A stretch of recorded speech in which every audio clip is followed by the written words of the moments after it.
with us now tonight here on the Hill. Former Vice President Mike Pence, of course, the Vice President for Donald Trump in his first term. Thank you for being with us tonight here on set in Washington with us on the Hill. We appreciate it. You bet. Let me start with the events there in Eastern Europe. You've met with Putin. You know what it's like to be in a room with Putin. We've seen this sort of cadence over the last week, which is Trump meeting with Putin, Trump meeting with Zelensky, the European meeting, and now trying to get it into a Putin-Zelensky one-on-one, and then the three of them together. What is your assessment tonight, Vice President, of where all of this stands? Well, first, I want to commend President Trump for continuing to engage in the peace process. I mean, the Bible says, blessed are the peacemakers. And the fact that the president, despite some pressure from some voices in and around the administration that would have cut Ukraine off months ago, the president has stayed on it. He is seeking peace, meeting with President Putin and meeting with President Zelensky and our European allies, I thought, represented measurable progress. But I really believe, having met Vladimir Putin, that at the end of the day, Putin only understands strength.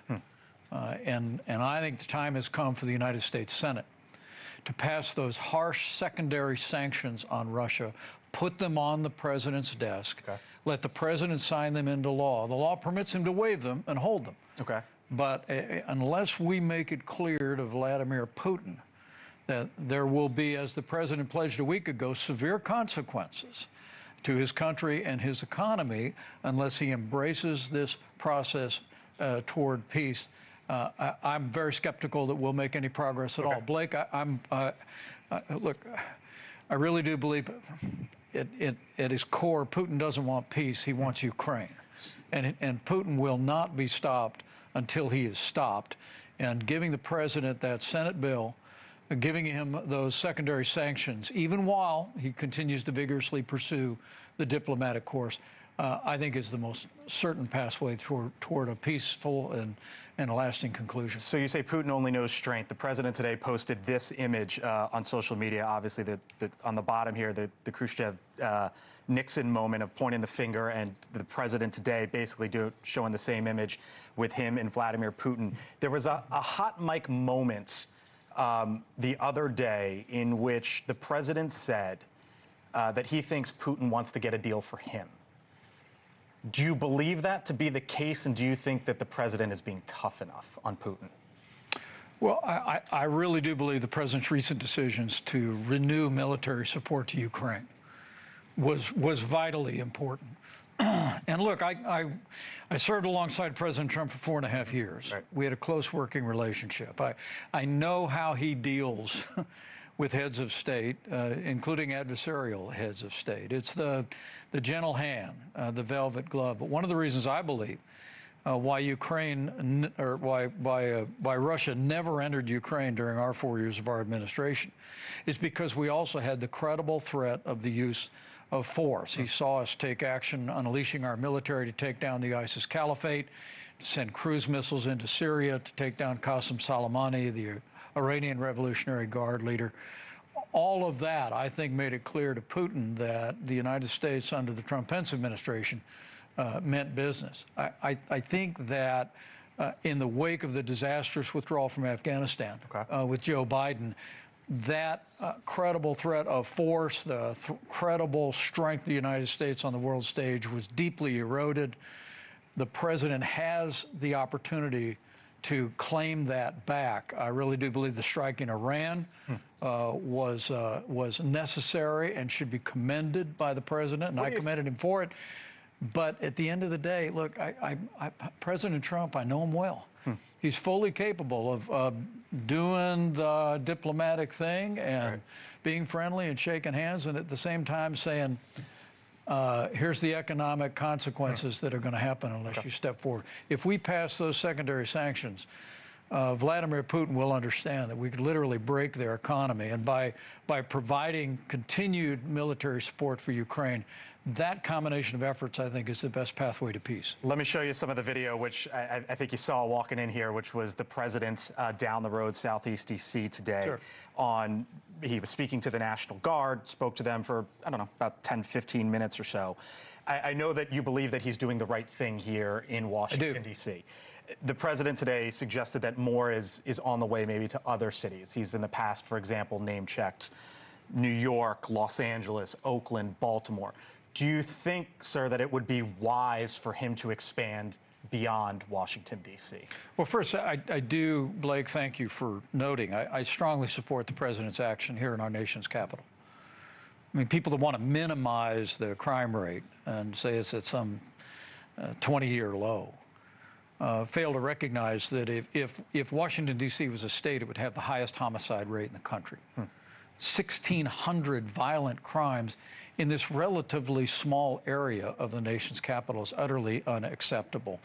And so I commend the president for using authority he has under the Home Rule Act to essentially federalize the local police force.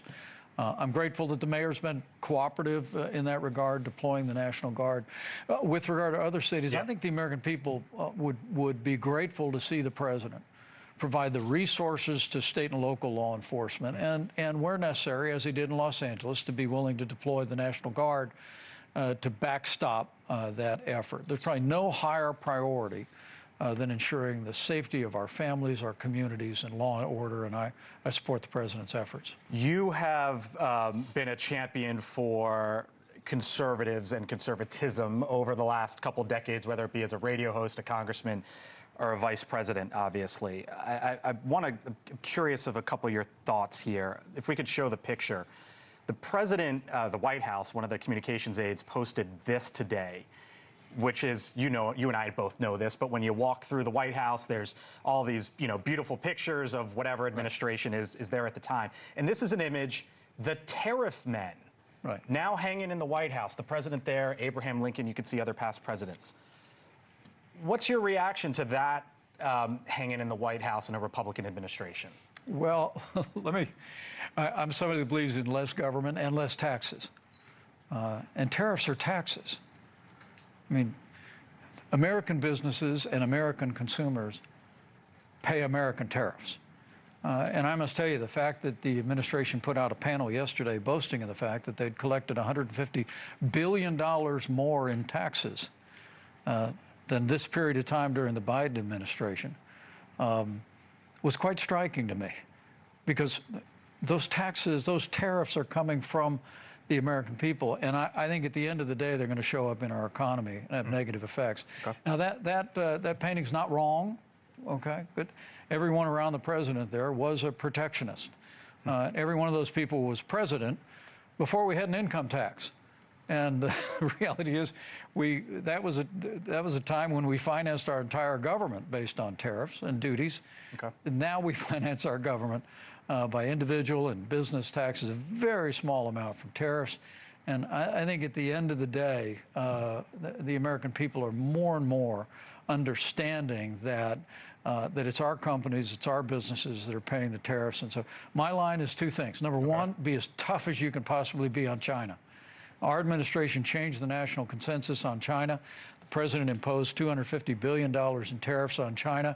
They ended up coming to the table and negotiating with us. After years of trade abuses by China and intellectual property theft, we can't be too tough on them. But with I always say, free trade, free nations. Let me leave you with this. There was another image today, and it was Vice President Vance with the American flag behind him. He's out there selling the one big beautiful bill. President Trump said earlier this month when he was asked who's the heir to MAGA, he said Vance, most likely, after all, he is the vice president. I think Marco is also somebody that maybe would get together with JD in some form. As you think about conservatism and conservative politics going forward, how do you view possibly JD Vance and Marco Rubio as heirs of of the movement? Well, for me, I'm focusing more at this time in my life not on who will be next, but what will be next in the Republican Party. Look, I was a Democrat as a young man. I joined the Republican Party because of Ronald Reagan, because of a commitment to a strong national defense, American leadership in the world, less government, less taxes, traditional moral values, and the right to life. Those are the policies and values that defined our party for the last 50 years.